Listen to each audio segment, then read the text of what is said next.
Ljudi, zovite policiju ili hitnu, ja sam upravo opljačkao čovjeka na pijaci. Kupio sam ovu žutu zvijer za samo 20 maraka.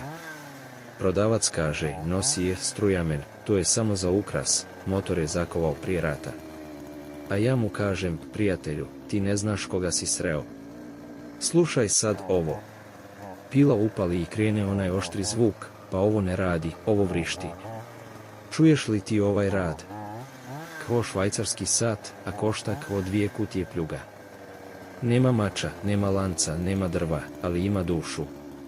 Vidi kako prima gas, pa ova bi posjekla banderu samo od zvuka. Kažu mu LR ne valja, pa ovo je za ove nove plastične igračke Terminator. Eto vam vaših 20 maraka. Sutra je na oglasima, unikat, radila samo u Leru, baka je palila nedjeljom da plaši komšije.